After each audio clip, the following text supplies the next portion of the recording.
Welcome to my channel Pradeep study अड्डा।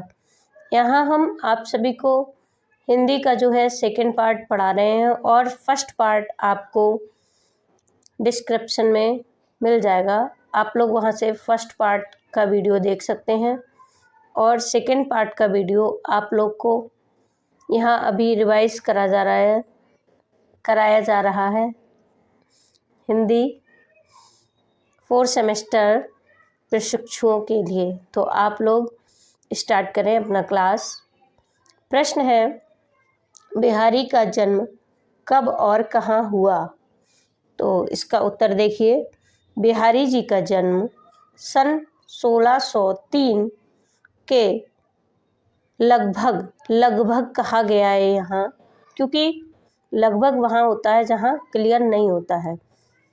लगभग मध्य प्रदेश के ग्वालियर जिले के अंतर्गत वसुआ गोविंदपुर गांव में हुआ था।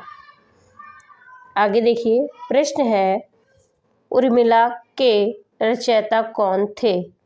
तो उर्मिला के रचयिता जो थे, आप यहाँ से उत्तर देखिए। उर्मिला काव्य है, ये काव्य के लेखक बालकृष्ण शर्मा नवीन हैं। प्रश्न देखिए, निराला जी की प्रमुख काव्य रचना कौन कौन सी हैं? तो इसका उत्तर आप लोग नोट करिए। निराला की काव्य रचनाएं कौन कौन सी हैं? परिमल, गीतिका, तुलसीदास, अनामिका, कुसुम, कुकुरमुत्ता और अणिमा, बेला, अर्चना, आराधना, गीता कुंज, नए पत्ते और अप्सरा। ये सारी निराला जी की रचनाएं हैं। आप लोग इन्हें अच्छे से लिखकर नोट करें। आगे देखिए, प्रश्न है, श्री रामधारी सिंह दिनकर का जन्म कब और कहाँ पर हुआ? तो उत्तर आप लोग देखिए, श्री रामधारी सिंह दिनकर का जन्म 1908 ईस्वी में बिहार प्रांत में मुंगेर जिले के, यहाँ से आप लोग देखिए, शमरिया घाट नामक ग्राम में हुआ था। प्रश्न है, सूरदास जी का जन्म कब हुआ था? तो यहाँ बिहारी जी का जन्म भी पूछा गया है, रामधारी सिंह दिनकर जी का भी जन्म पूछा गया है और अब सूरदास जी का भी जन्म पूछा गया है। कब हुआ था एवं प्रमुख रचनाएं कौन कौन सी हैं?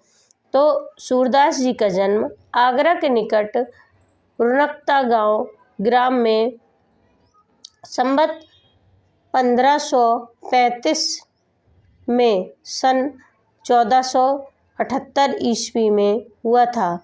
इनकी प्रमुख रचनाएं हैं शूरसागर और आगे देखिए सेकंड वाली सुरसावली और साहित्य लहरी। ये इनकी प्रमुख रचनाएं हैं। आगे देखिए, प्रश्न है, टैगोर की प्रमुख रचनाएं कौन सी हैं? तो यहाँ पर टैगोर जी की रचनाएं हैं, वो आपको बताना है। उत्तर है, रविंद्रनाथ टैगोर को गीतांजलि के लिए, इनकी जो रचना है वो सुप्रसिद्ध है गीतांजलि, और गीतांजलि के लिए 1913 में साहित्य का नोबेल पुरस्कार मिला। आपने ही जन गण मन अधिनायक जय हे राष्ट्रगान की रचना की तथा इसके अतिरिक्त अमार सोनार बांग्लादेश के राष्ट्रीय गीत की भी रचना की। आगे देखिए, प्रश्न है, मुंशी प्रेमचंद की प्रमुख रचनाएं कौन सी हैं? तो यहाँ पर आपको बताना है, मुंशी प्रेमचंद जी की जो रचनाएं हैं उनमें प्रमुख रचना है गमन, गोदान, कर्मभूमि, रंगभूमि, सेवादान, सेवा सदन आदि जो रचनाएं हैं, उपन्यास तथा और नमक का दरोगा, इसका उपन्यास देखिए, नमक का दरोगा और फूस की एक रात कहानियाँ प्रमुख रचनाएं हैं। प्रश्न है, रस खान की रचनाओं का संक्षिप्त वर्णन कीजिए। तो यहाँ ये बहुत ही आपका जो प्रश्न है महत्वपूर्ण है, आप लोग इसको अच्छे से देखें। रस खान जी की रचनाएं कौन कौन सी हैं? सुप्रसिद्ध रचनाएं हैं, काव्य हैं, जिसमें नंबर 1 आपका हो गया सृजन रस खान और प्रेम वाटिका, राग रत्नाकर। प्रश्न देखिए, प्रश्न है सरदार पूर्ण सिंह का सामान्य परिचय दीजिए। इसमें सरदार पूर्ण सिंह का जन्म सन 1881 में तथा निधन 1931 में हुआ। इनके निबंध मजदूरी और प्रेम, सच्ची वीरता, आचरण की सभ्यता प्रमुख हैं।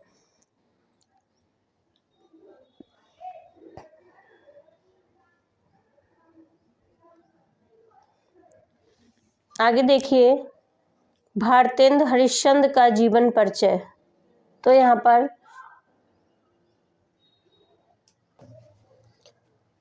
भारतेंद्र हरिश्चंद्र जी का जीवन परिचय, यहाँ से आप लोग इसको अच्छे से देखें। इसमें आपका है भारतेंद्र हरिश्चंद्र जी का जन्म 1907 ईस्वी सन 1850 ईस्वी में काशी में हुआ था। इनके पिता गोपाल चंद्र ब्रजभाषा के श्रेष्ठ कवि थे। इनके पिता का ज्ञान ब्रजभाषा का बहुत अच्छा था। आगे देखिए, हरिश्चंद्र में कवि संस्करण जन्मजात थे। केवल 5 वर्ष की आयु में उन्होंने एक दोहे की रचना की थी। पिता ने बालक की प्रतिभा से प्रसन्न हो उन्हें महान कवि होने का आशीर्वाद दिया।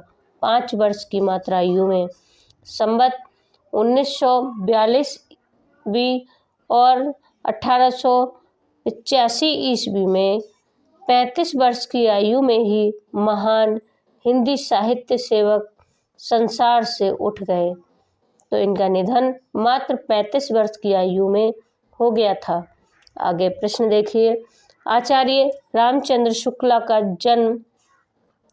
शुक्ल का प्रश्न देखिए, आचार्य रामचंद्र शुक्ल का हिंदी साहित्य में क्या स्थान था? तो हिंदी साहित्य में स्थान, आप लोग उत्तर को नोट करें। आचार्य रामचंद्र शुक्ल हिंदी जगत में तीर्थराज प्रयाग है। तीर्थराज प्रयाग का मतलब है कि सभी तीर्थों में श्रेष्ठ। इसी तरह से हिंदी साहित्य में सबसे ज़्यादा श्रेष्ठ कवि माने गए हैं, जिसमें हिंदी समीक्षा, इतिहास, लेखन और निबंध रचना की त्रिवेणी का अद्भुत संगम देखने को मिलता है। आगे देखिए, मूर्धन्य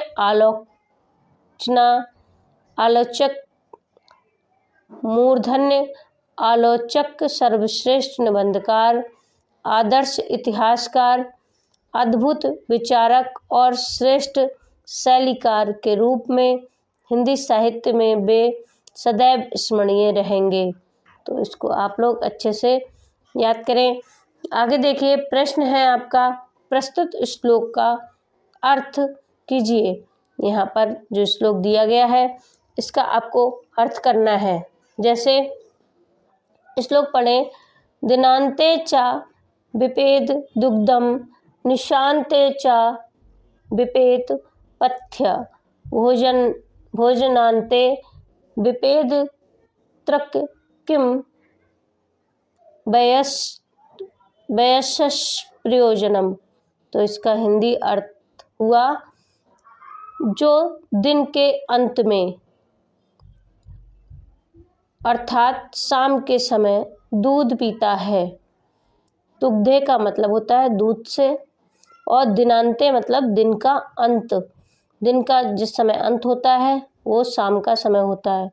और रात के अंत में अर्थात प्रातः काल, रात का, निशांते, निशा मतलब रात, और रात के अंत में अर्थात प्रातः काल, सुबह जल पीता है, जो भोजन के बाद मट्ठा पीता है उसको वैद्य या डॉक्टर का क्या प्रयोजन है, अर्थात उसे डॉक्टर की आवश्यकता नहीं होती है। तो आप लोग इसका अर्थ इस तरह से समझें कि दिन का जब अंत होता है तो उस समय दूध पीना चाहिए और सुबह के समय भोजन के बाद मट्ठा पीना चाहिए। और जो व्यक्ति ऐसा कार्य करता है, प्रातःकाल उठकर पानी पीता है, भोजन के बाद मट्ठा पीता है और शाम को दूध पीता है, तो वो कभी भी बीमार नहीं पड़ता है, डॉक्टर की उसे आवश्यकता नहीं होती है। इसका सरलार्थ मैंने आपको बताया है। आगे देखिए, प्रश्न है सुभाषितानी का अर्थ लिखिए। तो सुभाषितानी का जो अर्थ है वो पूछा गया है। सुभाषित का अर्थ होता है सुंदर मधुर, भाषित मतलब वाणी, सुंदर मधुर बोलना। ये मैं आपको शॉर्ट में बता रही हूँ, बाकी आप यहाँ से नोट करें। सुभाषितानी से आशय ऐसी सूक्ति एवं वाक्य जिनके द्वारा नीति संबंधी नैतिक तथा धार्मिक प्रवृत्तियों का ज्ञान प्राप्त होता हो, उसे सुभाषितानी कहते हैं। प्रश्न है श्लेष अलंकार की परिभाषा लिखिए। तो यहाँ श्लेष अलंकार की परिभाषा पूछी गई है। तो इसमें आप लिखना है जब कोई शब्द एक बार प्रयुक्त हो और उसके अर्थ अलग अलग हों, वहाँ श्लेष अलंकार होता है। इसी तरह से प्रश्न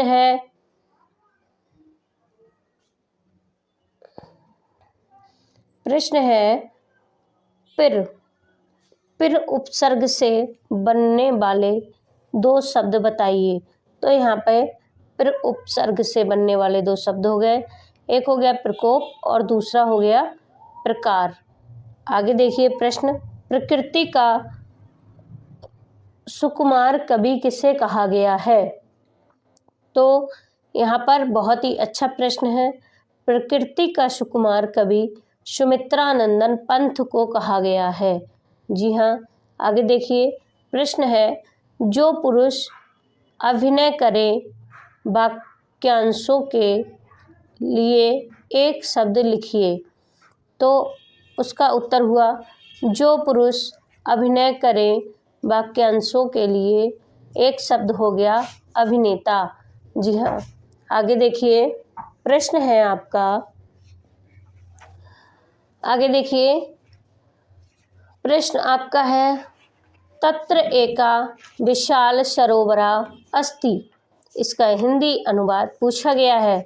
तो इसका हिंदी अनुवाद हुआ तत्र मीन्स वहाँ, एका माने एक, विशाल मतलब बड़ा और सरोवरा मतलब तालाब।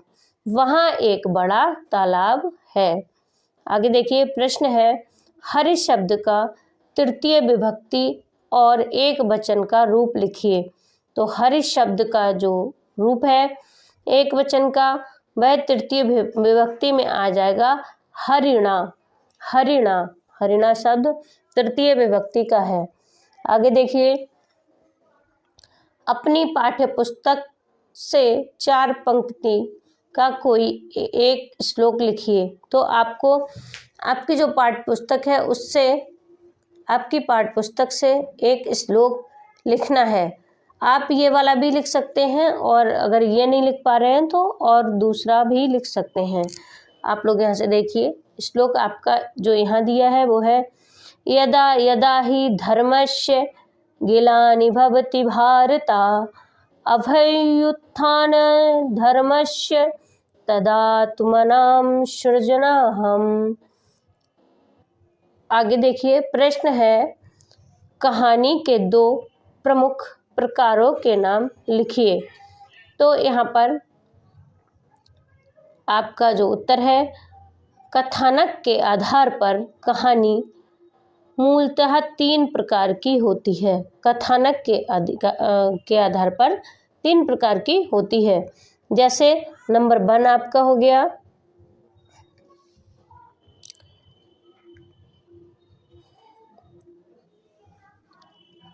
कथानक के आधार पर कहानियाँ मूलतः 3 प्रकार की होती हैं। नंबर 1 सामाजिक कहानियाँ, धार्मिक कहानियाँ, ऐतिहासिक कहानियाँ। आगे देखिए उद्देश्य एवं लेखन शैली की दृष्टि से भी कहानियाँ प्रायः 3 प्रकार की होती हैं, जिनमें नंबर 1 हो गया चरित्र प्रधान कहानियाँ, समस्यात्मक कहानियाँ और घटना प्रधान कहानियाँ। आगे देखिए प्रश्न है 6 वर्ण किन वर्णों के संयोग से बने हैं? तो छा जो है वो बनता है का प्लस सा छा। आगे देखिए प्रश्न है हिंदी गद्य की 2 विधाओं के नाम लिखिए। तो यहाँ पर एक हो गई कहानी और दूसरा आपका हो गया नाटक उपन्यास। आगे देखिए स्वर्ण शब्द का पर्यायवाची शब्द लिखिए। यहाँ पर पर्यायवाची शब्द पूछा गया है, तो पर्यायवाची हो गया कंचन, कनक, कुंदन, तपनीय और सोना इत्यादि। ये सब स्वर्ण शब्द के पर्यायवाची शब्द हैं। आगे देखिए प्रश्न है पतंत शब्द का संस्कृत भाषा में वाक्य प्रयोग कीजिए। तो यहाँ पर वाक्य जो प्रयोग है आप लोग अच्छे से, पतित का मतलब होता है अलग करना, पतित करना।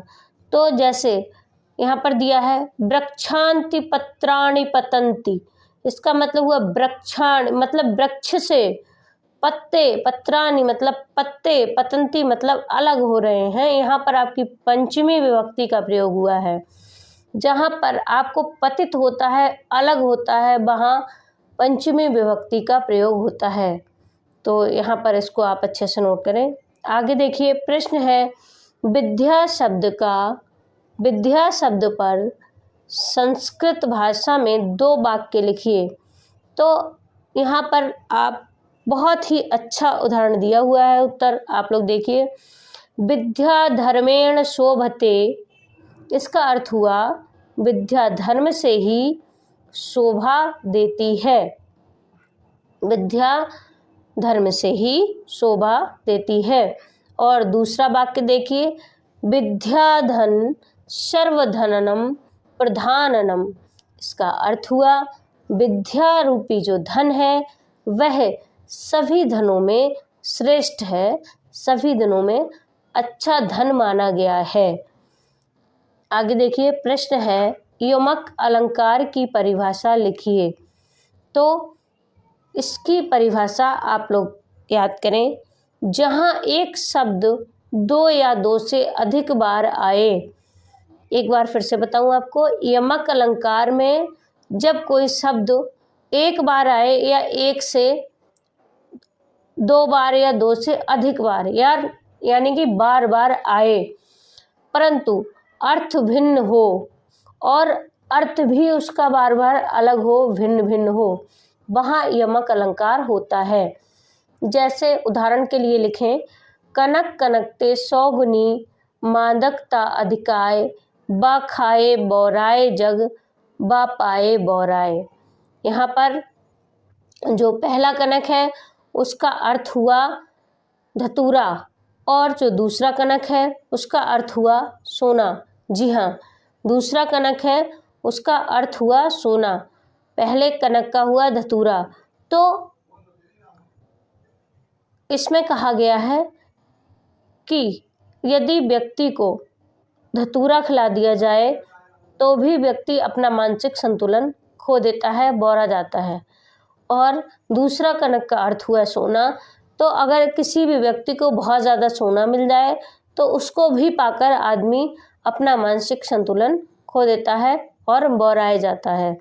तो इसका अर्थ हुआ बा खाए बौराए जग, बा पाए बौराए। यदि कनक माने धतूरा खा लेता है तो भी खा के बौरा जाता है, और अगर सोना पा लेता है तो सोना पाकर बौरा जाता है। बहुत ही अच्छा उदाहरण दिया है। आप लोग अच्छे से अपनी क्लास को, अपने हर क्वेश्चंस को अच्छे से नोट करें, और जो भाई बहन नए जुड़े हैं वो चैनल को सब्सक्राइब करें। आप सभी हिंदी का क्लास यहाँ से लेते रहें, प्रॉपर आपको यहाँ से हिंदी का क्लास दिया जा रहा है। आपके एग्ज़ाम्स की तैयारी कराई जा रही है, आप लोग अच्छे से तैयारी करें। और जो भाई बहन नए जुड़े हैं वो चैनल को सब्सक्राइब करें। जो भाई बहन पहले से जुड़े हुए हैं वो प्लीज़ वीडियो को शेयर करें ताकि हमारे और भी भाई बहन जुड़ सकें। Thank you.